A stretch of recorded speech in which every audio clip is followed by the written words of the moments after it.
36문에서 한번 소요리 문답이 이렇게 영화의 단계가 있다라는 것을 알면서도 금생에서 의롭다 하심에 대한 유익이 무엇인가로 한번 정리를 한 것은 말 그대로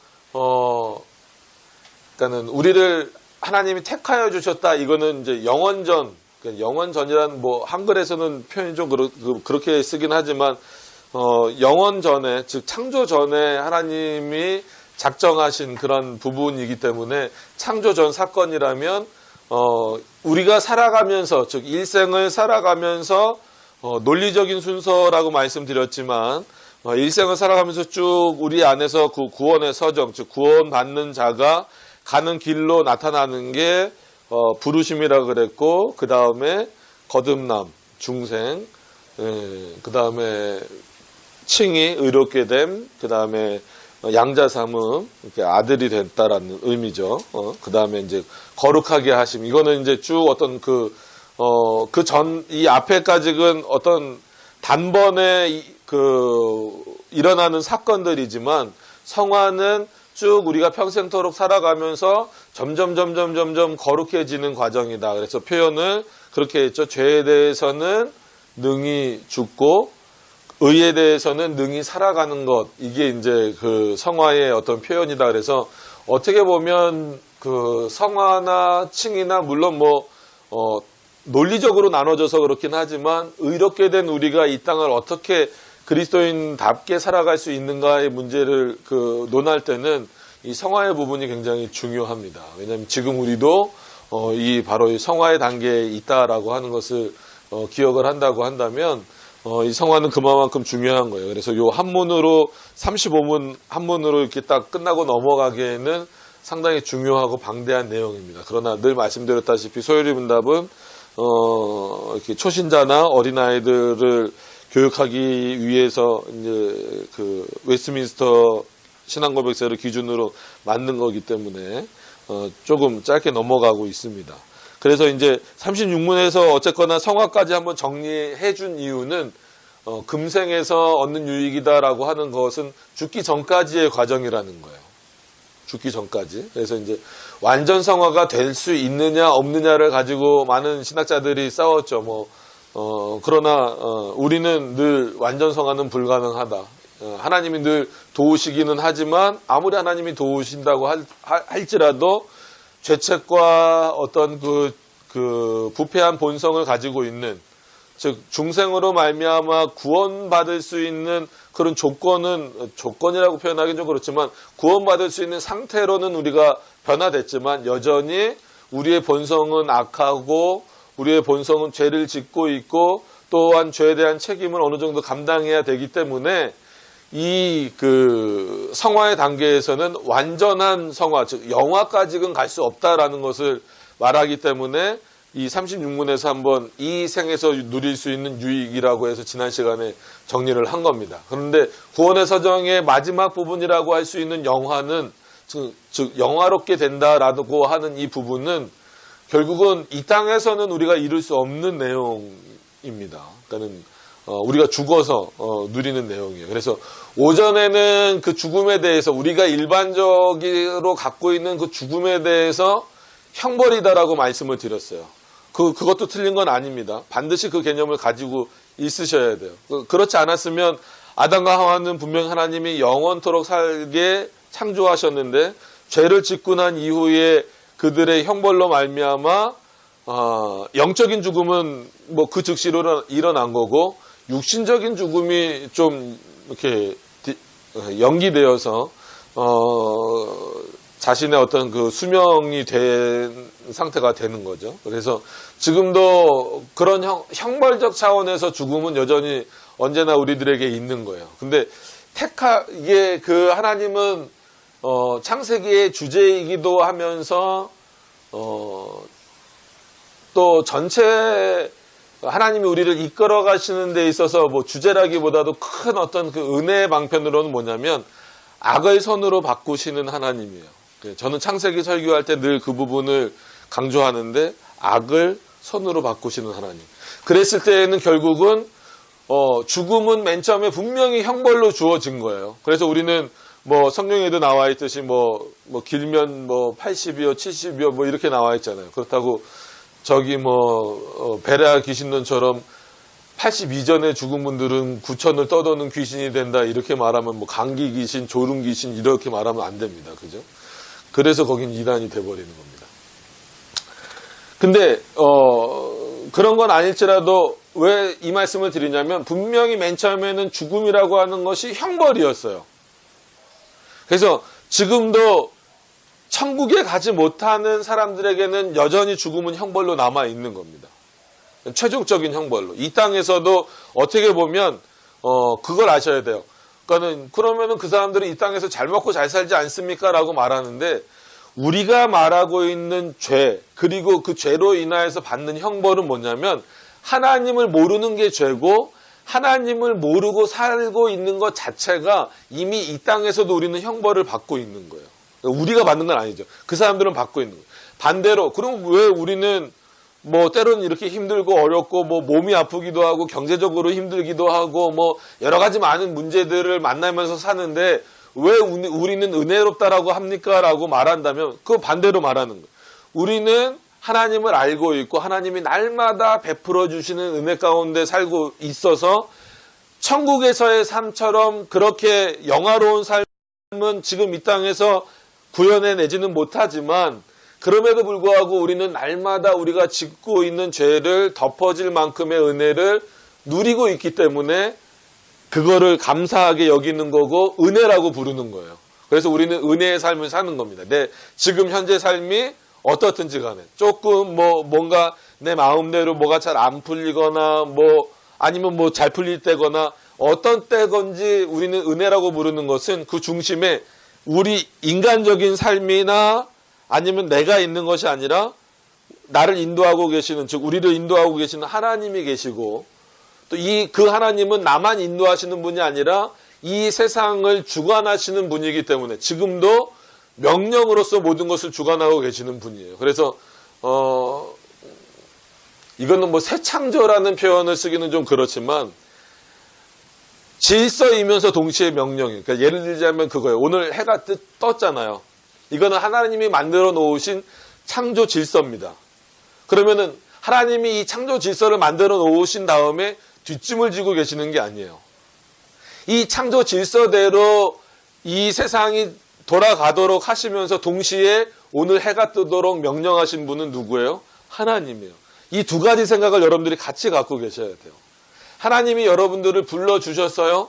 그렇기 때문에 그 다음부터는 이제는 내 역할이다. 내 자발적으로 가는 거다. 그것만 남아있으면 안 돼요. 하나님이 우리에게 그런 마음을 불러 일으켜 주셔서 여러분들이 자발적으로 이곳에 나왔다 할지라도 여전히 여러분들을 이곳으로 이끌어 오신 분은 누구예요? 하나님이라고 고백하는 거예요. 그러면서 동시에 누구 스스로 온 거예요? 여러분들 스스로 온 거예요. 그러니까 이 두 가지를 병행해 가지 않으면 하나님의 은혜나 인간의 책임 부분은 언제든 깨질 수 있어요. 동시에 가야 되는 겁니다. 그래서 이 죽음이라고 하는 그 내용도 하나님이 아담과 하와에게는 형벌로 주셨지만 오히려 그 육신의 죽음을 뒤로 딜레이 시키시면서 그로 하여금 회복할 수 있는 아담으로 하여금 다시금 영적인 부분이 회복되면서 회복할 수 있는 그 길을 우리들에게 주신 거예요. 어떻게 보면 우리는 전적 타락을 말하잖아요. 그리고 원죄가 있다라고 말하잖아요. 그러니까 어려서부터 악하다. 그러니까 태어나자마자 그 아이는 이런 표현을 써서 좀 죄송하지만 선합니까 악합니까? 악한 본성이란 말이에요. 원죄를 가지고 태어났단 말이에요.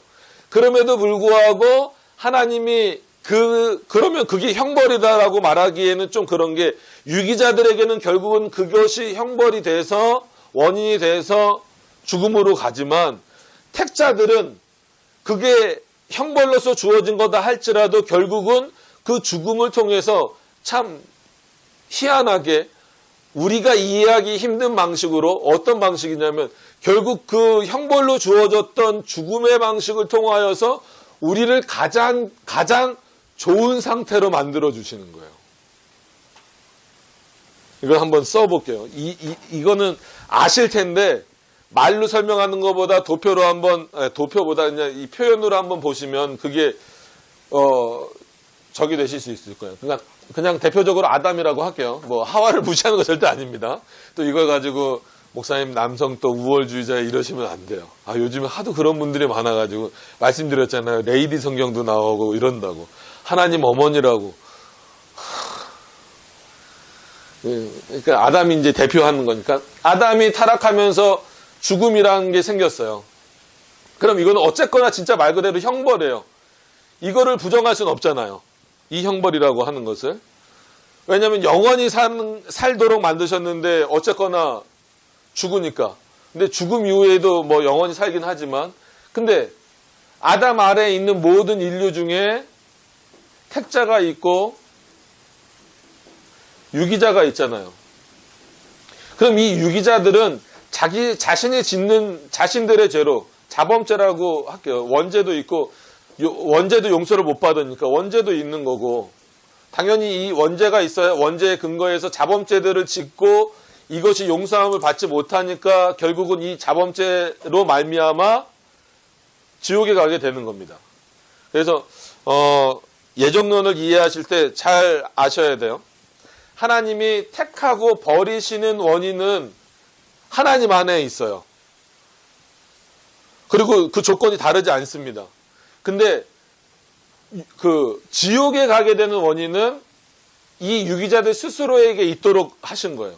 우리가 천국에 가는 은혜는 구원의 서정이라고도 말하지만 은혜고 은혜의 방편으로 주신 것이고 유기자들은 자기의 형벌로서 지옥에 가도록 하는 거예요. 그러니까 자기가 원인이 돼버리는 거죠.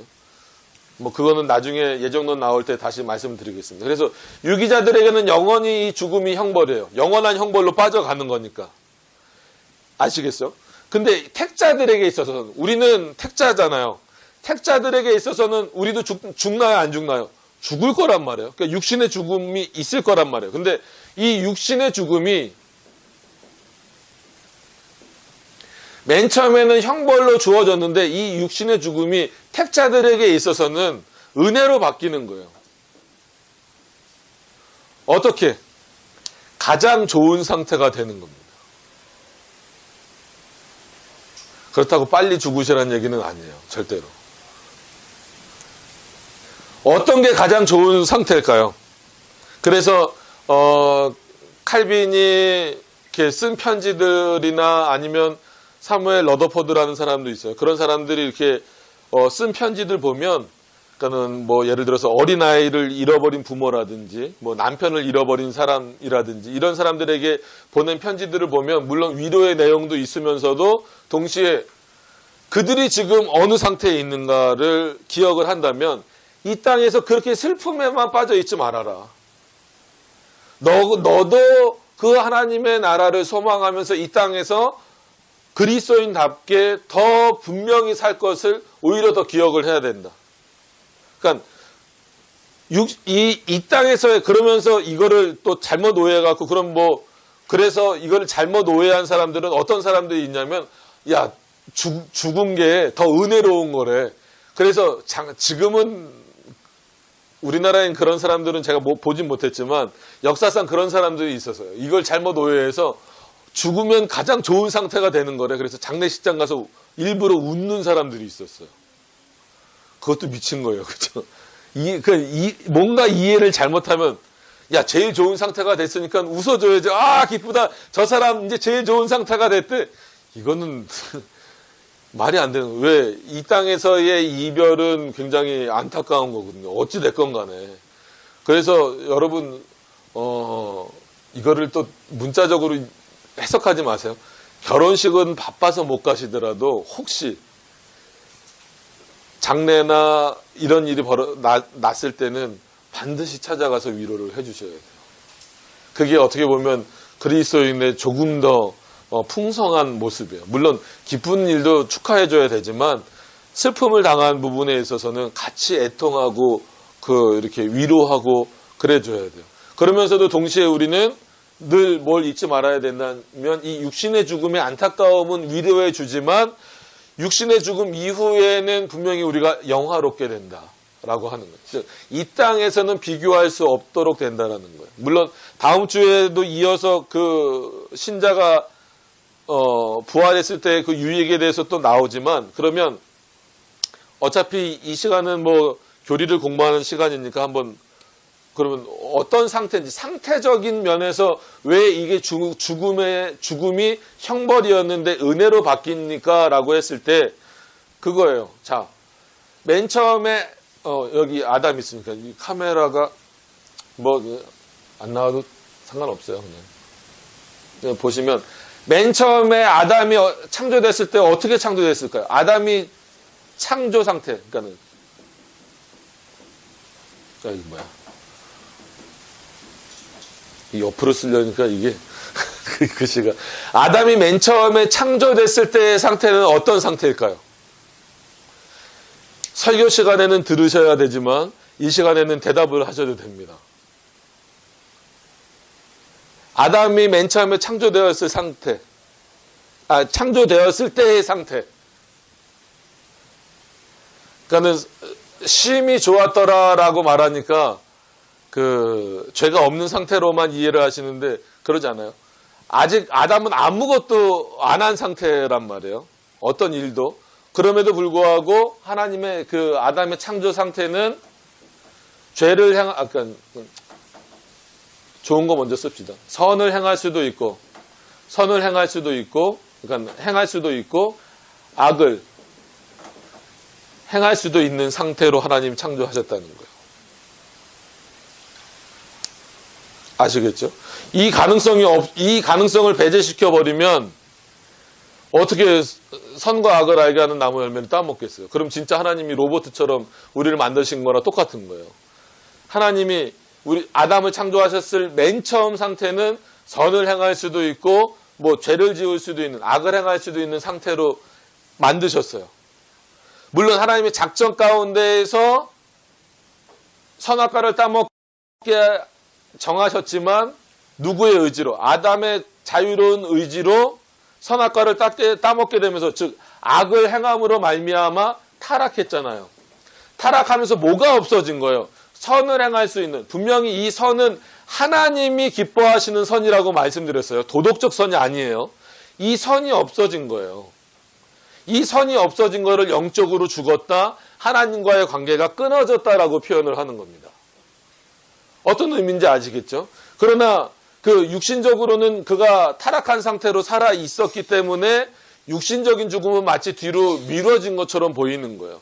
실제로는 어떻게 보면 이 선을 행하는 관계, 즉 하나님과의 관계가 끊어졌기 때문에 영적인 죽음이 다 있는 것인데, 그래서 우리가 실제로 중생, 그래서 카톡방에 이상한 분이 들어와서 중생은 뭐 불교나 아니냐 뭐 이거 논쟁이 있었는데, 참 진짜 불쌍한 중생이에요. 그런 거 보면.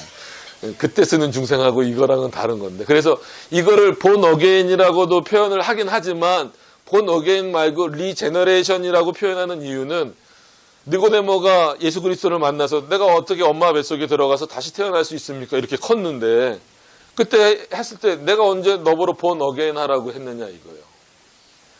내가 다시 태어나라고 하는 거는 어떻게 하라는 거예요? 거듭나라. 즉 네가 완전히 새롭게 되길 원한다라는 거예요. 그게 우리가 말하는 중생이고, 그것을 거듭남이라고 표현하는 거예요. 그랬을 때 우리에게 뭐가 다시 회복됐다라고 말씀드렸어요. 하나님의 형상이 회복되는 과정이에요. 그래서 성화의 단계에서 점점 선을 향해서는 가고 악을 향해서는 죽게 되는 거죠. 이 과정을 계속 거쳐가다가, 그러면 나중에 천국에, 즉 우리가 완전히 육신적인 죽음까지 끝나고 천국에 가서는, 여기 있는 분 지옥에 갈 분 안 계시잖아요. 그죠? 나 지옥에 가고 싶어요 하는 분 있어요? 없죠? 그러시면 안 됩니다. 천국에 가면 우리의 상태는 어떻게 될까요? 자, 그럼 이 질문. 천국에서는 이 타락한 아담의 상태 말고 창조된 아담의 상태보다 천국에 간 우리의 상태가 더 좋을까요? 아니면 같을까요? 나쁠까요? 질문이에요. 우리가 천국에 가면 영화라 그러잖아요. 영화. 글로리피케이션이잖아요. 아시는데 모른 척하고 그러세요. 네, 그죠?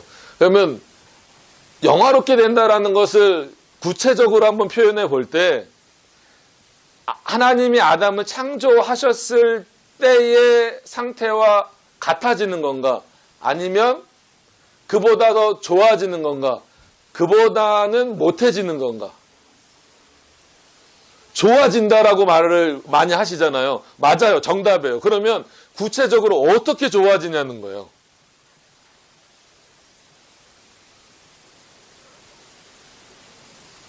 들어보시면 저거를 대답을 못했네 그러실 거예요. 타락하면서 선을 행할 가능성이 없어졌잖아요. 반대로 영화롭게 돼서 이제는 하나님과 우리가 맞대어 볼 수 있는 상태가 됐기 때문에 천국은 하나님이 계신 곳이란 말이에요. 물론 여기도 계시지만 하나님의 영광이 극치로 있는, 통치가 극치로 있는 곳이기 때문에 거기선 우리의 상태도 악을 행할 상태가 없어지는 상태가 되는 거예요. 그렇기 때문에 아담보다 더 좋은 상태, 그러니까 인간에게 있어서 가장 좋아질 수 있는 상태가 뭐예요? 악이 제거되는 거거든요. 근데 이 땅에서는 성화의 단계를 아무리 잘 거쳐가도 악이 완전히 제거되게 하셨어요? 안 하셨어요. 그건 하나님이 능력이 없으셔서가 아닙니다. 오해하시면 안 돼요. 하나님이 능력이 없으셔서가 아니라 인간의 연약함과 하나님이 이 과정을 그렇게 이끌어 가시기 위하여서 원죄는 없어졌어요. 자범죄도, 즉 지옥에 우리가 자범죄를 안 진다는 얘기가 아닙니다. 원죄는 그리스도로 인하여서 용서받았고 자범죄도 용서를 해주시기 때문에 그런 죄들로 인하여서 우리가 지옥에 가진 않아요. 유기자들은 그런 죄 때문에 지옥에 가는 거예요. 왜? 그리스도의 용서에 속죄에 포함이 안 되니까. 아시겠죠? 그러니까 지옥에 가는 거는 아담보다도 더 안 좋은 상태가 되는 건데 우리는 더 좋은 상태가 된다 했을 때는 천국에 가서 죄를 지면 됩니까? 안 됩니까? 안 되죠. 안 되는 게 아니라 죄를 지을 수조차 없는 겁니다. 그러면 그럴 가능성 자체가 없어지는 거예요. 그런 차원에서 늘 말씀드릴 때 성도분들이 그 정도까지는 대답을 하세요. 천국 가면 아담보다 좋아지겠지. 근데 그냥 좋아지겠지라고만 생각을 하시지 그게 어떤 상태인지는 이렇게 구별해서 잘 설명을 이해를 못 하시는 거예요. 그러니까 왜냐하면 이 부분도 종말론이나 아니면 인간론 쪽에서 사단들이 많이 또 그리고 자유주의자들이 많이 공격하는 부분이기 때문에 잘 알아두셔야 돼요. 그러니까 하나님이 이렇게 만드셨다라는 것부터 인정을 못하는 게 인간의 본성이에요. 하나님이 심히 좋았다라고 해놓고선 왜 선을 행할 수도 있는 가능성, 악을 행할 수도 있는 가능성으로 만드셨느냐? 만약에 그렇다 그러면 하나님의 작정은 말도 안 되는 거지. 그러면은 하나님이 아담이 선을 택했을 때 대안과 악을 행했을 때의 대안을 갖고 계셨어야지. 이런 논리로 인간은 확 가버려요. 그래서 마치 하나님은 인간을 창조해 놓으시고 A나 B나 C나 여러 가지 대안을 갖고 계신 것처럼, 그래서 사람이 이렇게 행동하면 이렇게 움직이고 이렇게 행동하시면 이렇게 움직이고, 이게 알미니안적인 생각이에요. 그래서 예정이 잘못됐다라는 게 뭐냐면 얘가 믿을 것 같아서 내가 택했다라는 거예요. 굉장히 알미니안은요 배자의 제자이기 때문에 논리력이 굉장히 뛰어납니다. 웨슬레하고는 비교가 안 돼요.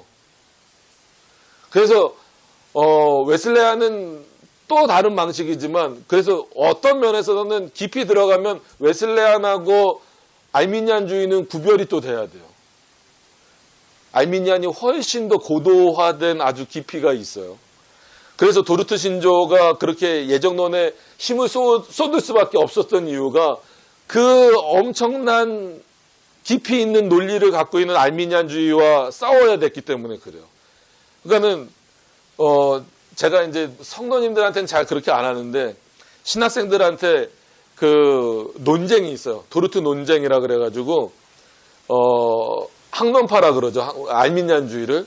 알미니안주의자들이 뭘 말하면 이제 거기에 대해서 이제 그 도르트 회의 참여한 이제 우리 개혁파 사람들이, 개혁파 목사님들이 대답하는 부분이 있어요. 그거를 가리고 보여주면 어디가 우리 건지 잘 몰라요. 그 정도로 헷갈립니다. 그 정도로 아주 교묘하게 써놨어요. 그러니까 우리가 쓰기에는 표현하기엔 좀 교묘한 거지만 그만큼 알미니안주의도 상당히 깊이가 있는 거예요. 여러분 우습게 보시면 안 됩니다. 그래서 하나님의 속성 면에서 볼 때는 예지를 앞세우고 예정을 앞세우는 게 의미가 없어지지만 그렇잖아요. 하나님이 미리 정하셨다나 하나님이 미리 아신다나 하나님의 속성적인 측면에서는 미리 아시는 게 미리 정하신 거고 미리 정하셨기 때문에 미리 아시는 거예요. 그래서 속성적인 면에서는 예지 예정이나 예정 예지나 의미가 없어요. 뭘 앞세우는 게. 어떤 의미인지 아시겠죠? 근데 예정론에 들어가서는 달라진다는 거예요. 왜 우리가 예정 예지를 주장하냐면 하나님이 확고한 수를 정하셨기 때문에 그들에 대해서 어떻게 될 것을 아신다라고 하는 것은 요 택자들만 아신다는 게 아니라 유기자들까지도 정확하게 아신다라는 의미에서 예정 예지를 쓰는 거예요. 근데 알미니안주의는 요거를 순서만 바꿔놓은 것처럼 보이지만 완전히 뒤바꿔 버린 겁니다. 하나님이 택자와 유기자를 예정하셨어. 근데 예지 예정이에요. 요렇게 하면 구원받을 수 있고 요렇게 하면 구원받지 못해. 요런 조건을 예정하셨다라는 의미가 첫 번째로 있어요. 조건적 예정입니다. 그래서 이 조건에 들었을 때에는 택자로 인정받다가 인간이니까 연약하니까 그 조건에서 미달될 수도 있잖아요. 떨어질 수도 있잖아요. 그러면 유기자가 될 수도 있는 거예요. 이게 알미니안주의가 갖고 있는 첫 번째 조건을 먼저 내세우는 예정론이고 두 번째는 뭐냐면 믿을 것을 보시고 말 그대로 예지니까 이거를 그냥 하나님의 속성 차원이라기보다도 우리가 이해하는 방식으로 마치 날씨 예보하듯이 오늘은 비가 한 30% 올 것 같습니다. 그럼 나머지 70%는 불확실성이잖아요. 어떤 의미인지 아시죠? 그런 거예요. 그래서 예를 들면 여기서 누구를 예를 들어야 상처를 안 받으실까요? 웃었으니까 보라자매가 맞으세요. 하나님이 실제 알미니안의 주장입니다. 하나님이 창조 전에 보라자매를 만들려고 딱 하고 보니까 하나님은 보실 수 있다는 거예요. 보니까 보라자매가 믿을 것 같다는 거예요.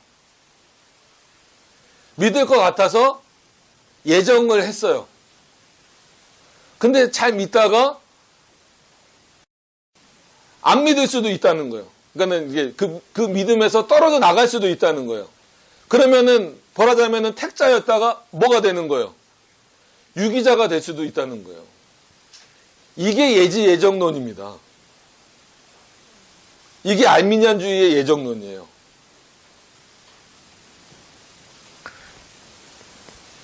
그러니까 하나님은 상처받지 마세요. 하나님은 대안을 갖고 계셔야 된다라는 게 일반적인 사람들의 논리인데 그 일반적인 논리가 알미니안주의에서 나온 거예요. 근데 그게 많은 사람들에게 오히려 더 설득력 있는 것처럼 보이죠. 근데 그런 하나님을 반대로 말하면 또 주권이 없는 거예요, 그러면. 거기다 대고 하나님의 절대 주권을 말할 수 있어요? 하나님도 예측을 못 하는 거예요. 나는, 죄송해요. 오늘 한번 했으니까. 보라가 믿을 것이다 라고 예정을 했는데, 중간에 안 믿어버려. 그럼 하나님이라도 어쩔 수 없다는 거예요. 버려야지. 그러면 그 하나님이 절대 주권을 갖고 계신 분이라고 말할 수 있겠느냐라는 거예요. 없죠. 그래서 여러 번 말씀드린 것처럼 짱키우스가 말하기를 예정론을 쓸 때 절대 예정론이라는 책을 쓸 때 뭐라고 말했다고요? 외우세요. 알미니안주의는 교회의 악이 아니라 세상의 악이다. 그런데 우리는 이게 분명한 거예요. 그러니까 정해진 수가 예정 예지는 정해진 수가 택자의 수가 분명하고 유기자의 수가 분명히 정해졌다라는 겁니다. 그러니까 우리는 모르지만 그래서 더 열심히 전도하셔야 되는 거예요. 그건 이제 뭐 예정론 갈 때 하는 거고 이 상태를 말씀드리다가 지금 거기까지 갔어요. 예. 한번 빗나가면 이게 걷잡을 수 없이 갔다가 다시 돌아와야 돼. 그러니까 좀 이해를 좀 돕기 위해서 말씀을 드린 거예요. 이런 전체적인 이해를 갖고 보면 천국에서의 우리의 상태는 영화의 상태라고 말하는데 이걸 그냥 문자적으로만 갖고 있어버리면 도대체 영화의 상태가 뭔지 모른단 말이에요. 그러면 최소한 조금 더 깊이 들어간 게 창조된 아담보다 더 좋은 상태래. 그럼 그게 어떤 상태예요? 그럼 창조된 아담의 상태를 아셔야 될 거 아니에요? 그랬을 때 그 창조된 아담의 상태는 선을 행할 수도 있었고 악을 행할 수도 있는 상태였다라는 거예요. 그래서 선을 행하고 있었죠. 그죠? 그러다가 선과 악을 알게 하는 나무 열매를 따먹음으로 말미암아 악을 선택해서 결국은 선에 대한 부분을 잃어버린 거예요. 이것도 하나님이 큰일 났네. 그게 아니라 이건 하나님의 작전 가운데 들어가 있는 거고. 그래서 나중에 천국 갔을 때는 요거에 대한 자세한 설명은 어차피 예정론 때 또 다시 드려야 돼요. 그러니까 천국에서는 뭐가 거꾸로 없어지는 거예요? 이제는 타락 때는 욕이 없어졌다라면 천국에 가서는 악을 행할 가능성 자체가 없는 거죠. 그래야 천국이죠. 여러분 천국에서 악이 있다 그러면 그게 천국입니까? 아니죠. 그래서 그런 차원에서 볼 때 우리는 이 땅에서의 헤어짐은 굉장히 아쉽고 그렇잖아요. 보고 싶고 만지고 싶고 같이 얘기하고 싶고 이걸 이상하게 생각하지 마세요. 그러니까 예를 들어서 친구가 죽었다, 부모님이 돌아가셨다, 그런 일이 있으면 안 되겠지만 자녀가 먼저 죽었다. 그러면 진짜 얼마나 보고 싶고 만지고 싶고 얘기하고 싶겠어요. 그런 마음은 위로해 줘야죠. 같이 공감해 주고. 근데 거기 가갖고 좋은 상태가 됐으니까 웃어버리면 그건 이걸 잘못 이해하는 거죠. 그건 진짜 미친 거예요. 근데 그런 사람들이 역사상 또 있었어요. 참 그 기독교 역사 살펴보면 그러면서 뭘 위로하는 거예요? 지금 이 땅에서는 그런 슬픔과 아픔이 아쉬움과 안타까움이 있어도 가장 좋은 상태가 지금 됐으니까 그러니까 하나님 품에 안겼다라는 게 위로지만 그걸 구체적으로 설명해 줄 때 그 영혼이 하나님의 품에 안겼으니까 그걸로 위로를 삼으시라. 이런 표현의 핵심적인 내용으로 좀 들어가 보면 그거를 장례식장에서 지금 악을 행할 수 없는 상태가 됐으니까 위로받으세요. 이렇게 할 수는 없어도 배울 때에는 그래야 이게 실천적으로 위로가 될 거 아니에요. 공감하면서 악이 제거된 상태예요. 그렇기 때문에 과감하게 소리문답에서도 그렇고 영화의 단계다. 영화롭게 되었다. 그러니까 영화는 보통 누구에게 쓰는 단어예요? 하나님을 향해서 쓰는 단어잖아요. 근데 우리를 향하여서 인간의 마지막 그 구원의 서정의 마지막 단계가 영화의 단계다라고 했을 때에는 하나님이 우리를 그런 위치로 끌어올려 주신다라는 의미예요. 그래서 그 양자삼음에 좀 더 보충 설명을 해드리면 맏아들과 같이 우리를 삼아주셨다라고 했을 때에는 마치 어떤 상태가 된다라는 의미가 들어있는 거예요. 악이 없는 상태. 예수 그리스도는 이 땅에 인간의 모습으로 오셨을 때나 살고 계셨을 때나 지금도 육신을 갖고 계셔도 죄가 있어요, 없어요? 없으시잖아요. 그럼 그 상태로 우리를 만들어 주시겠다는 거예요. 이거는 여러분 곰곰이 생각해 보세요. 놀라운 은혜입니다. 어찌됐건 간 내가 택자건 유기자라는 거는 생각 속에서 지워버리세요. 최소한 우리 같이 이렇게 교회 지체로서 서로 교제하는데 쟤는 행동을 보니까 유기자 같아. 이거는 칼빈도 하지 말라 그랬어요. 택자는 자기 스스로 알 수 있도록 하나님의 은혜를 주신다라고 했으니까 다른 사람을 판단하지 마세요. 그래서 마태복음 그 부분 설교할 때가 또 오겠죠. 오면은 하겠지만 가라지를 제자들로부터 못 뽑게 하셨잖아요. 그거는 왜냐하면 내 일이다. 이거. 너네가 판단해서 뽑을 수 있는 일이 아니다. 그러니까 예수님은 그 비유로 말씀하시는 건데 아니 우리가 몇 년을 살고 농사를 얼마나 졌는데 그거 못 알아내겠습니까? 그러니까 마치 우리가 신앙생활 얼마나 오래 했는데 그거 못 분별하겠습니까? 내가 못 뽑아내겠습니까? 그건 영적인 교만함일 수 있어요.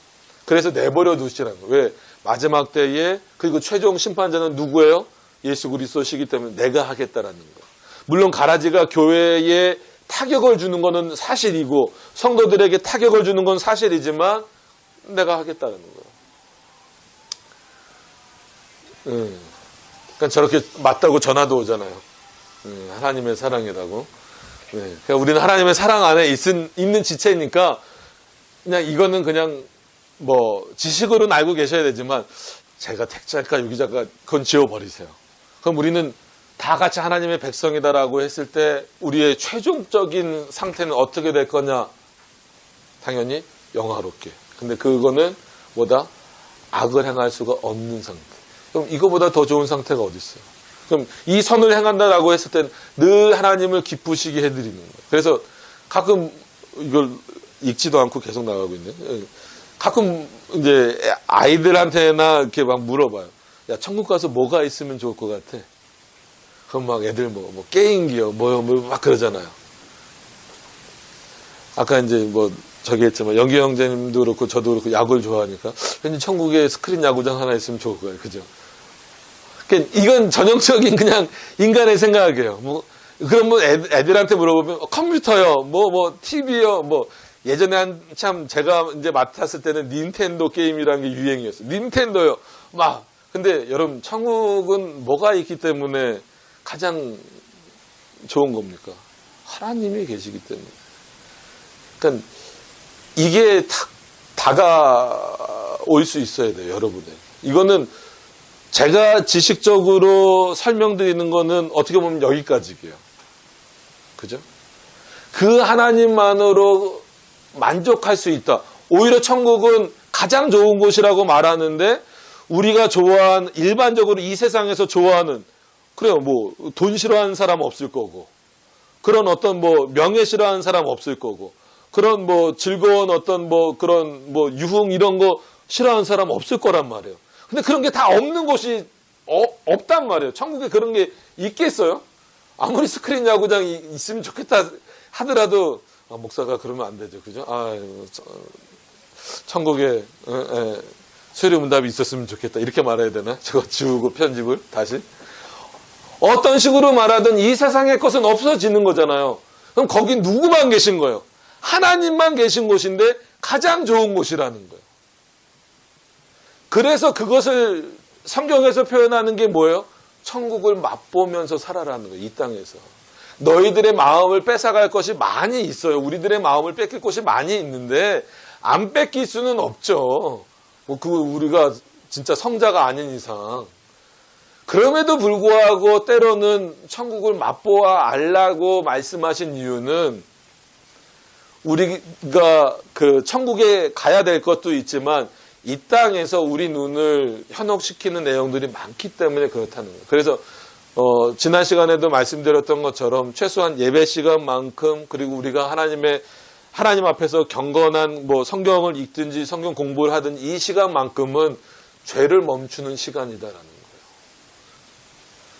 이 시간에도 집에 뭐 있지, 집에 가서 뭐 먹지 이 생각을 하신다 그러면 어쩔 수는 없는데, 공통적으로 봤을 때 이 죄를 우리에게 있어서 유일하게 죄를 멈출 수 있는 시간은 어느 시간이냐라고 했을 때는 이렇게 공적인 거는 예배 시간이죠. 그리고 개인적으로는 어떤 그런 경건의 시간, 뭐 기도한다라든지 성경을 본다라든지.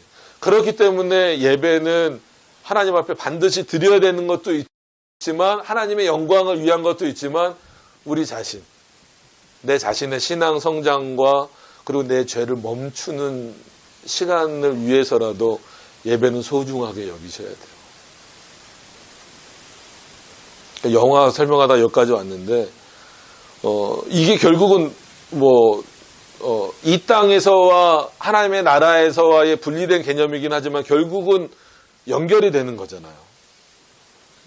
그렇기 때문에 여기서도 천국과 같은 삶은 누리지 못하지만 여기서도 점점 더 하나님께로 가까이 가시는 그런 삶을 사실 수 있도록 힘쓰셔야 된다는 거예요. 그래서 그래야 우리가 본문으로 들어가서 보는 이 영화의 내용이 뭔가 이렇게 마음속에 탁 와 닿을 수 있다라는 거죠. 그래서 어느 한 본문을 보고 이렇게 특히나 소요리 문답이나 이런 거를 보실 때, 교리를 보실 때 전체 교리가 이렇게 다 동원돼서 살펴보시는 게 상당히 중요해요. 그래서 이것도 그냥 여기 나와 있는 대로 37문 보시면, 자, 신자가 죽을 때에 그리스도에게서 무슨 유익을 받는가?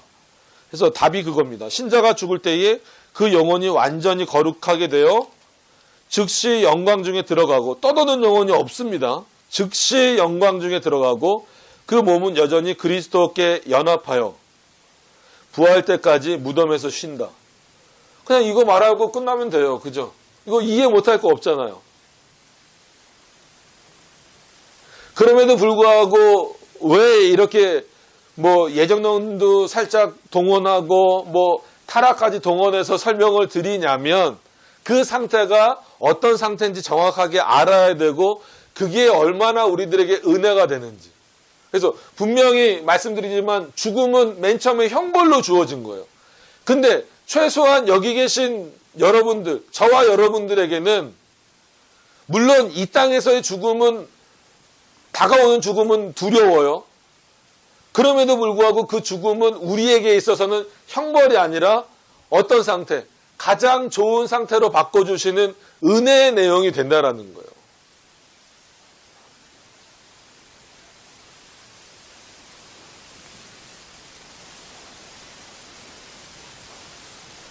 그러니까 이런 부분에서 하나님 앞에 감사드릴 수 있어야 되는 겁니다.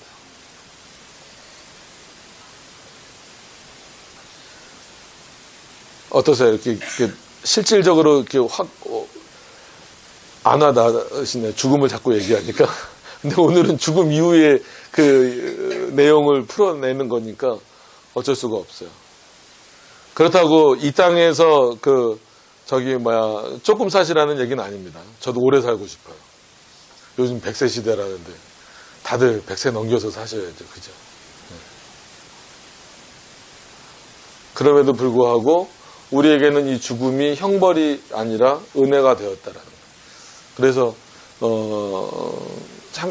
보통 이제 전체도 그렇지만 창세기에 이런 부분들이 많이 나오기 때문에 창세기 전체 주제를 많은 분들이 이제 표현할 때 악을 선으로 바꾸시는 하나님. 참 멋진 표현인 것 같아요. 그렇잖아요. 악한 우리를 선하게 바꿔주시는 하나님. 그럴 조건이 어떤 부분에도 없는데, 그럴 가능성조차 없었던 우리였는데 그리스도로 말미암아 우리를 그런 유익 안에 들어오게 하셨다라는 것은, 이거는 뭐 상상할 수 없는 겁니다. 어떻게 이거를 인간적인 어떤 지식을 동원해서 설명하기가 불가능한 거죠. 그러니까 최소한 그래도 지식적으로는 이 정도는 알고 계셔야 영화의 상태가 이런 거구나. 그런데 이것이 이 땅에서 이루어질 수는 없잖아요. 그래서 완전 성화를 자꾸 주장하는 거는 안 되는 일을, 불가능한 일을 자꾸 주장을 하는 거예요. 그러니까 그 사람이 정말 진짜 저 사람은 완전히 성화된 것 같아 정도로 이렇게 성장할 수는 있겠죠. 그렇다라고 해서 그걸 완전 성화라고 부를 수는 없다라는 거예요. 또 반대로 저 사람은 아직 뭐가 좀 부족한 것 같아 라고 해서 마치 그 사람이 성화가 안 됐다라고 표현을 해도 잘못된 겁니다. 그거는 우리가 그렇게 쉽게 판단할 수 있는 문제는 아니에요. 그것을 좀 이해를 하시면서, 자, 오늘 내용을 좀 더 자세히 좀 설명을 드리면, 시간이 혹시 이 부분에서 난 요거는 도저히 모르겠다, 아니면 요거는 못 받아들이겠다, 뭐 이런 내용이 있으신가요? 궁금하시면 질문하셔도 됩니다. 그러니까 오전 설교 시간에는 질문하지 마시고 이제 끝나고 궁금하신 게 있으시면 물으시고, 오후에는 성경 공부 시간이니까 혹시라도 궁금하신 게 있으면 그러면 넘어가겠습니다. 자, 신자가 죽을 때에 그 영혼이 완전히 거룩하게 돼요. 그러니까 이게 영화를 표현하는 거잖아요. 문장으로, 그러니까 영화라고 하는 단어를 문장으로 풀어놨을 뿐이죠. 그죠? 그 영혼이 완전히 거룩하게 돼요. 그러니까 완전히 거룩하게 된다라는 거는 뭐예요? 어떤 상태예요? 아까 말한 대로 이제는 하나님만을 위하여서 기뻐하고 하나님만으로 만족할 수 있는, 그게 실제로 구현되는 거예요. 창세기 오늘 초반부터 말씀드렸지만 지난 시간에도 말씀드렸던 것 같아요. 창세기 15장 1절에 보면 내가 지극히 큰 너의 상급이 되어주겠다라고 말씀하셨잖아요, 하나님이. 그런데 우리는 솔직히 그것만으로 만족하기에는 우리 스스로도 부족하고 세상을 살아가는 데 있어서도 어려운 면들이 많아요. 그럼에도 불구하고 이 땅에서부터 그런 인식을 갖고 살아가는 거죠.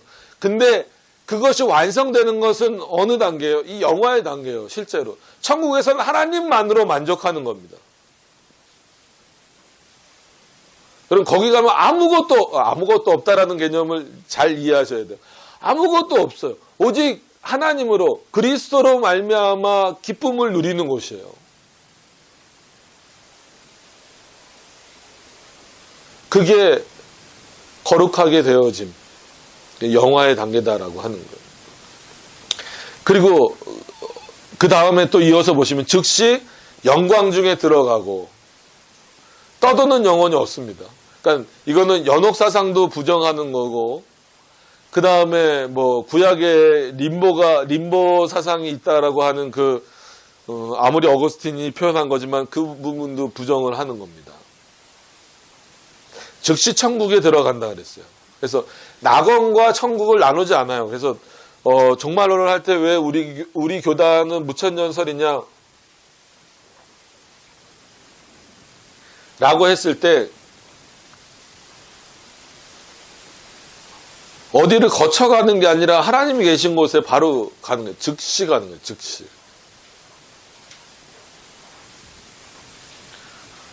사람들은 자꾸 낙원하고 천국하고 나눕니다. 그러시면 안 돼요. 나눠지는 게 아닙니다. 그래서 이제 전천년주의나 이런 쪽에서는 낙원에 갔다가 예수님이 지상으로 재림하실 때 같이 재림했다가 다시 천국으로 올라간다.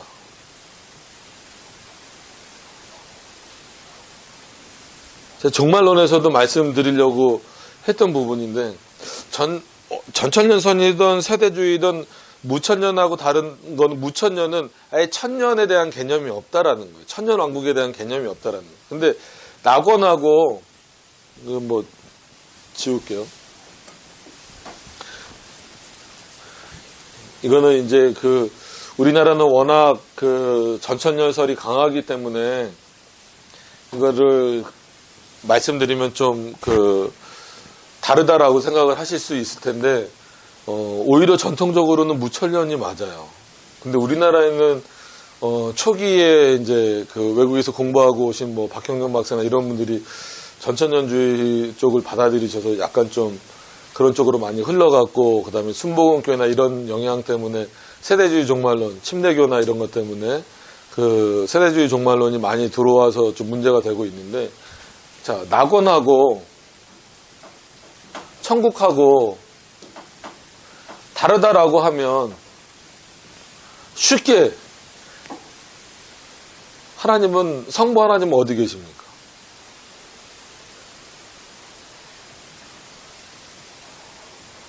낙원이 없어질 임시 장소라면 보좌 우편에 계신다라고 했을 때 물론 그건 상징적인 표현이긴 하지만 상징적으로만 넘겨버릴 수는 없어요. 왜? 예수 그리스도가 변화된 몸으로 계시지만 예수님은 육신을 지금도 갖고 계세요? 안 갖고 계세요? 갖고 계세요. 그죠? 그게 신령한 몸이라고, 신비한 몸이라고 하긴 했지만, 그러면 예수 그리스도가 여기 계시다. 근데 이 낙원은 임시적 장소다. 그래서 죽으면 다 열로 갔다가 예수님이 이 낙원에 있는 사람들을 데리고 천년주의는 무조건 2번 재림이잖아요. 지상으로 재림하신다. 그래서 뭐 천년 동안 실제 천년으로 생각하는 건 세대주의고, 그걸 이제 교회 시대나 심판으로 생각하는 건 역사주의 전천년이라면, 재림해서 지상 뭐 저기를 하시다가 심판하시고 천국으로 데리고 간다. 이 논리란 말이에요. 낙원으로 다시 간다는 말은 없잖아요. 그죠? 그러면 여기랑 다르다면, 물론 하나님은 여기도 계시고 여기도 계십니다라고 말할 수 있죠. 그건 당연한 거니까. 근데 그럼 실제로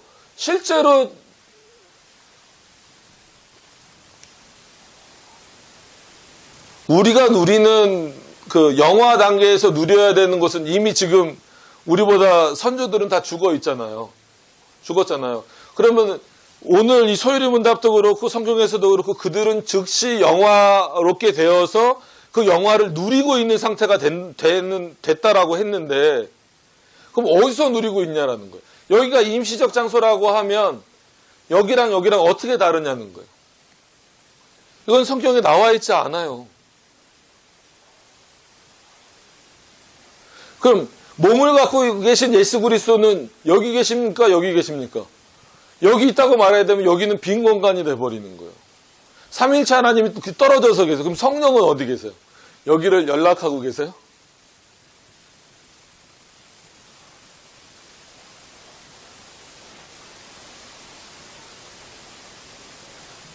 우리 대신교단이 왜 무천년을 주장하는지를 이해를 하셔야 돼요. 우리는 이걸 같은 개념으로 봐요. 무천년에서는. 천국이나 낙원이나.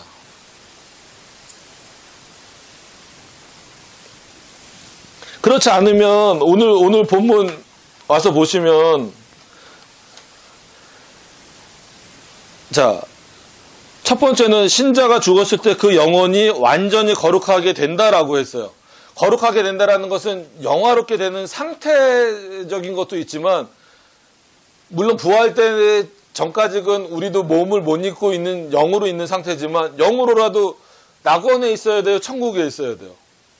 보통 천국 간다라고 말하는데 낙원의 개념이 딱 천전주의에서 껴버리면 어디 있어야 되는 거예요? 우리 어디로 가요? 거기가 아니란데 낙원으로 간다면 난 뭐라 그래야 돼? 여러분들은 어디로 가실 거예요? 나중에 지금 죽으시라 그러면 안 되고 나중에 죽으셔갖고 어디로 가실 거예요? 낙원에 간다 그랬는데, 예수님이 그 십자가에 돌아가실 때 옆에 있는 그 죄수에게 너가 오늘 밤 나와 함께 어디 있으리라? 낙원에 있으리라. 그게 대표적인 말씀이에요. 그러니까 낙원이 있다.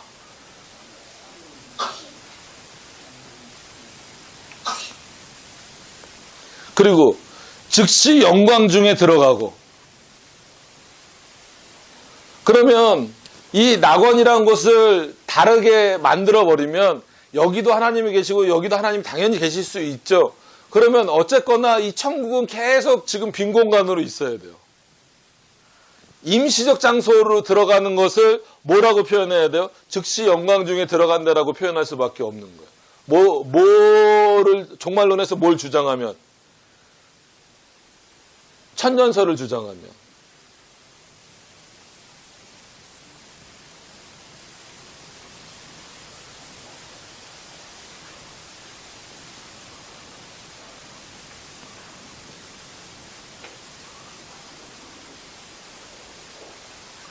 우리 대신교단은 무천년설입니다. 벌코프도 무천년설이고, 우리 대신교단의 신학자인 주성만 교수님도 무천년설이고,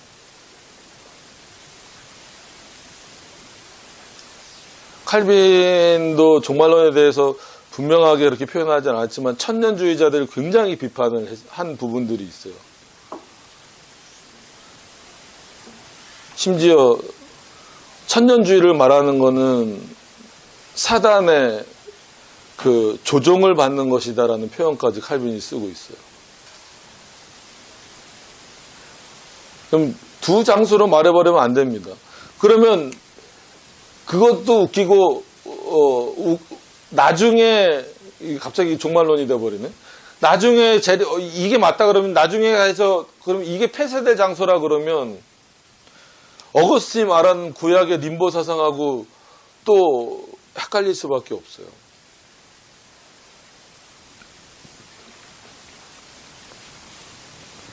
그래서 우리 교단이 갖고 있는 사고를 좀 잘 이해를 하셨으면 좋겠고, 그냥 떠드는 영혼이 없다는 건 아까 분명히 그 귀신, 사단 이렇게 표현하는 것은 창조 전에 그 뭐예요? 천사가 타락한 존재만 있는 거죠. 다른 귀신은 없습니다. 우리가 성경에서 말하는 귀신이나 뭐 사단은 다 그거밖에 없는 거지, 뭐 지금 사람이 죽어서 귀신이 된다, 이거는 말도 안 되는 얘기예요. 근데 이거 이렇게 말도 안 되는 얘기를 뭐 아까 잠깐 말씀드린 것처럼 뭐 성경에 그렇게 나왔다고 80년을 못 살면 20년은 9천을 떠돈다 이렇게 말해버리면, 그래서 뭐 어떻게 감기가 귀신입니까? 바이러스가 걸리는 거죠.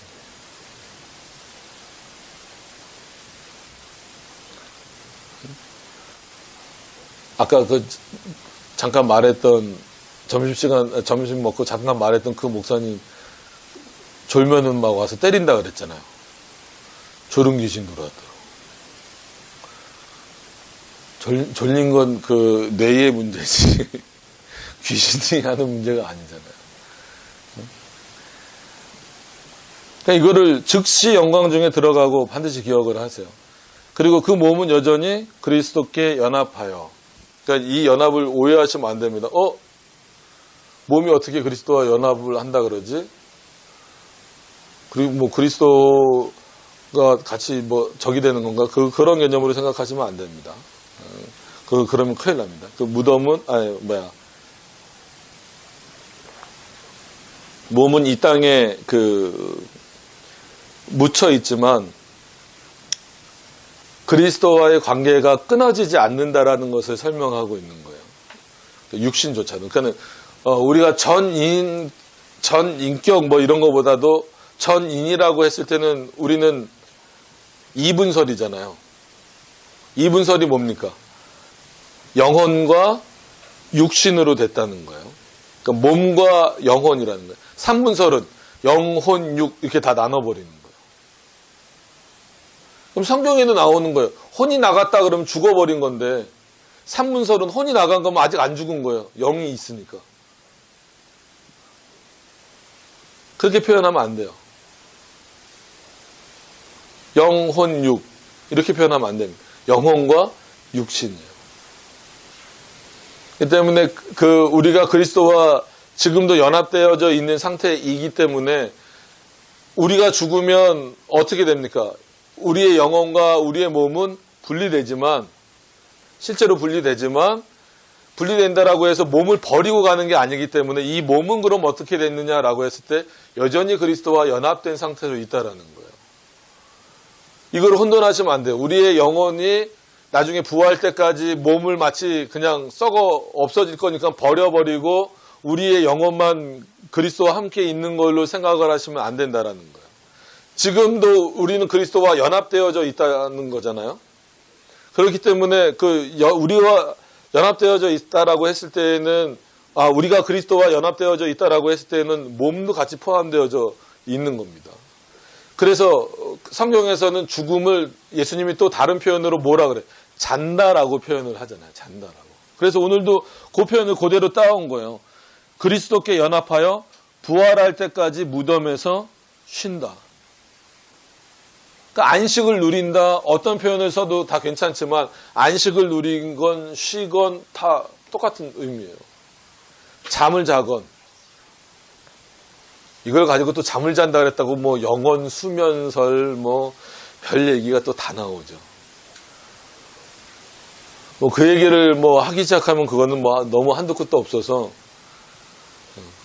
오늘은 그냥 얘기가 나온 김에 요 정도 이렇게 무천년설이 갖고 있는 내용, 그리고 전천년설, 어떤 전천년설을 가지고 있든지 간에 조금 그들이 그 사상을 갖고 있는 사람들이 풀을 수 없는 낙원과 천국을 분리시켜 놨을 때에 생겨날 수 있는 그 문제점들에 대해서만 말씀을 좀 드렸어요. 왜냐면 뭐 종말론도 그렇게 만만한 내용이 아니어서 이렇게 짧은 시간에 다 소화할 수는 없기 때문에, 그래서 오늘은 또 영화가 무엇인가를 더 살피는데 그 중점을 두는 그런 시간이기 때문에 그 부분을 더 자세히 더 설명하기는 어렵습니다.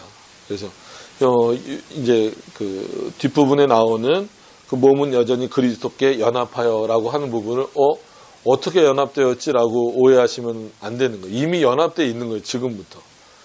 근데 많은 사람들이 우리가 죽었을 때 그 영혼과 육신이 분리된다라고 해서 마치 영혼은 굉장히 좀 신비롭게 이렇게 천국에 가게 되고 육신은 그냥 이 땅에서 썩어서 없어지니까 그건 아무것도 아닌 것처럼 생각하는데 그렇지 않아요. 그러면 뭐 육신을 함부로, 그래서 또 그렇게만 생각하는 사람들이 있잖아요. 그 사람들을 또 어떻게 뭐라고 부르는 용어가 있는데 생각이 안 나는데, 안 나지만 뭐라고 주장하는, 그렇기 때문에 영혼이 중요하기 때문에 몸은 막 써도 된다는 거예요. 그래서 뭐 성적으로 문란해지는 사람들도 있고, 또 아니면 뭐 이렇게 뭐 음식이나 아니면 술이나 뭐 이런 걸로 그냥 뭐 어차피 육신은 없어질 거니까 영혼만 이렇게 하나님과 그 예수 그리스도와 연합되는 거지 육신은 아니다, 이런 개념을 또 갖고 있는 사람들이 있어요. 그 뭐 영지주의자들도 그랬고. 근데 그거는 이제 그 성경 시대 그때 이제 그랬고, 그 이후에도 있었어요. 그 이후에도 있었는데 그 사람들을 어떻게 불렀는지 지금 갑자기 생각이 안 나요. 근데 하여튼 그래서 뭐 그런 개인적인 어떤 그런 문란하면 이런 부분들이 막 방종으로 막 흘러가고 있어요. 그렇게 되면 안 되는 겁니다. 우리가 그리스도와 연합됐다라고 했을 때에는 우리의 몸도 지금 그리스도와 연합되어져 있는 거예요. 그래서 늘 말씀드리지만 그리스도가 내 안에 어디, 여기 어디, 물론 구체적인 장소는 뭐 어떻게 찾아요? 찾을 수는 없지만 그럼에도 불구하고 우리 몸도 거듭난 거고 우리 몸도 의롭게 된 거고 우리 몸도 거룩게 되어지는 과정 속에 있는 거예요. 잘 생각해 보세요. 구원의 서정을 생각하는 데 있어서 우리 몸을 빼놓고 우리 영혼만 끌고 간다, 이거는 말이 안 되잖아요. 예를 들어서 성화만 생각하더라도 거룩하게 되어지면 점점 죄에 대해서는 죽고 의에 대해서는 살려면, 글쎄요, 예를 들어서 주처 문제, 뭐 술을 먹고 담배 피는 문제를 이럴 수도 있고 저럴 수도 있는 문제로 놓고 보면 뭐 어쩔 수 없지만, 만약에 이거를 진리의 문제로 놓고 보고 하나님과 즉 예수 그리스도와 연합된 문제로 놓고 봤을 때에는 과연 그리스도와 연합된 내 몸을 그렇게 함부로 뭐 진짜 술에 취하게 만든다든지 담배로 몸을 망가지게 만든다든지 이게 옳은 건가의 문제에 있어서는 생각해 봐야 될 문제입니다. 그럼 이거는 그냥 이럴 수도 있고 저럴 수도 있는 문제가 아니라 성화에 포함되어져서 함께 가야 될 문제가 되는 거예요. 그래서 늘 우리 그리스도인들은 그런 차원에서 구원의 서정을 생각할 때 단순히 이 하나님과의 관계, 그 부분에서 이 영적인 부분만 신경 쓰는 게 아니라 우리 육신적인 모든 부분을 다 같이 신경 써야 된다는 거예요. 그래서 말 그대로 잠 잘 때 자고 일어날 때 일어나고 식사할 때 식사하고 되도록이면 규칙적으로 살려고 하고 뭐 하나님을 뭐 위해서 섬기는 거니까 뭐 하나님 알아서 건강 챙겨주시겠지. 그렇지 않아요.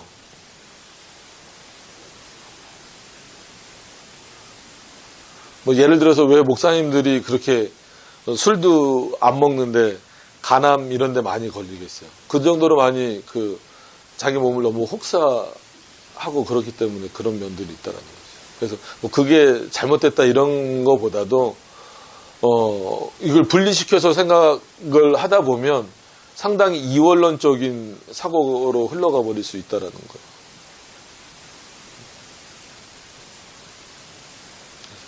이제 젊은 청년들한테 이런 부분을 만약에 설명하고 할 때는 그런 어떤 연애할 때라든지 이럴 때 성적인 부분까지 같이 가야 되는데 그건 그냥 요즘에 너무 자유롭게 그냥 탁 열어놔 버려요. 이건 문제가 있는 거거든요. 그러면 안 됩니다. 같이 가야 돼요. 같이 묶여서. 그리스도인이라면. 상당히 그게 어려운 문제입니다. 이단들이 많이 실수하는 부분들도 그 부분이잖아요. 우리의 몸까지도 그리스도와 연합되어져 있다라고 하는 것을 기억을 한다면 이 마지막 때에도 그럼 우리 몸은 어떻게 됩니까? 영혼은 하늘나라 같고 하나님의 나라에 갔다라고 한다면 나중에 부활 때까지 우리 몸은 어떻게 됩니까? 그리스도와 연합되었기 때문에 부활할 때까지 무덤에서 쉰다. 그래서 이거를 실제로 문자적으로 해석한 신학자들 중에 바빙크 같은 경우에는 화장을 하면 안 된다 그랬어요. 매장하라고. 그래야 무덤이 있어야 뭐 화장해갖고 뭐 이렇게 어디다 뿌린다든지 뭐 이래버리면 어떻게 살아날 거냐. 그러니까 그 옛날 사고에 빠져 있었던 거죠. 근데 그렇다고 몸의 부활을 못 시키실 분이 아닙니다. 그죠? 그런 거는 걱정 안 하셔도 돼요. 지금은 오히려 묻을 데가 없잖아요. 묻을 데가 없을 정도로 많아졌기 때문에 그거는 이제 좀 약간 예전에 이렇게 뭐 논리였고 지금은 화장을 해도 전혀 상관이 없습니다. 그렇다고 화장을 했다고 부활을 못하는 건 절대로 아니니까 걱정하지 마시고 그거가 잘못됐다라고 표현하시면 안 됩니다. 자, 어쨌거나 부활 때까지 무덤에서 쉰다라는 거는 뭐예요? 육체적인 죽음이겠죠. 결론적으로 말하면. 근데 그러니까 아까 말씀드린 대로 그 눈으로 보기에는 육체적인 죽음인데 우리의 상태는 어떤 상태라는 거예요? 가장 좋은 상태가 됐다는 거예요. 거룩하게 되어진 상태가 됐다는 거예요. 그러니까 이게 그렇기 때문에 눈에 보여지는 상태와 실제 우리의 상태가 영화에서는 확 달라지는 거예요. 그러니까 장례식장에서는 어떤 마음이 동시에 다 있어야 돼요? 육신의 죽음에 대한 위로와 더불어서 또 그 아픔을 공유하는 것과 더불어서 어떤 마음도 있어야 돼요? 진짜 아까 말한 대로 웃으면 안 되고 웃는 건 잘못된 거지만 이렇게 온전한 상태, 하나님과 가장 그 품에 안긴 상태가 됐다라고 하는 그 엄청난 위로 이게 반드시 있어야 된다라는 거예요. 그러니까 이게 빠져버리면 그거는 진짜 그냥 문화 정도로 돼버리는 거예요. 장례 문화 정도로. 근데 우리는 물론 그거를 성례처럼 취급하면 큰일 나지만 장례는 그런 두 가지 의미, 인간적인 헤어짐의 아쉬움과 더불어서 또한 영화롭게 된 상태에 대한 그 위로, 서로 그것을 가지고 위로해 줄 수 있는 그런 표현들, 그런 것들을 좀 기억을 하시면 좋을 것 같습니다. 그래서 오늘 한 부분이 이렇게 뭐 내용이 이렇게 길지는 않아요. 길지는 않는데 그래도 생각보다 이렇게 또 이해하시기에도 이렇게 쉬운 내용은 아닙니다. 아까 말씀드린 것처럼. 그래서 그런 부분에서 혹시 좀 뭐 질문하실 게 있나요?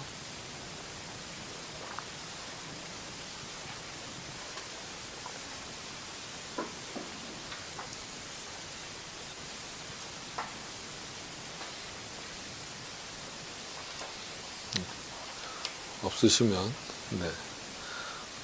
오늘은 요 정도 하시면, 왜냐하면 다음 주에 이제 신자가 부활할 때는 그리스도께 무슨 유익을 받는가 부분에서, 이제 오늘 또 못한 얘기들을, 말씀들을 조금 더, 이제 종말론과 관련돼서도 좀 이제 하시고, 이제 그리고 나서 이제 십계명으로 바로 넘어가게 되는 거기 때문에, 소위 말하면 다 구조가 그렇게 되어 있습니다. 그래서 구원의 서정을 우리가 좀 살펴봤는데 아니면 전체적인 부분에서라도 궁금하신 게 있으면 여쭤보셔도 되고 없으면 오늘은 이 정도 이렇게 하시면 될 것 같습니다. 그래서 이 영화의 상태를 하여튼간 결론적으로는 아담보다 더 좋은 상태. 그게 어떤 상태라고요? 악을 행할 수 없는 오직 선을 행할 수 있는 하나님을 기쁘시게 해드릴 수밖에 없는 상태가 된다라고 하는 것. 그럼 그게 얼마나 큰 은혜인가를 이 신앙생활을 통해서 좀 늘 확인하셨으면 좋겠어요. 그게 참 큰 겁니다. 그래서 그거를 모르는 사람들에게 전하는 거는 지금 하나님 우리들에게 주신 사명이에요. 그래서 열심히 예정론을 가진 사람일수록 열심히 더 전해야 됩니다. 정말로 열심히 더 전해야 됩니다. 어떤 방식이 됐든지 간에 열심히 전하셔야 돼요. 자, 우리 기도하도록 하겠습니다.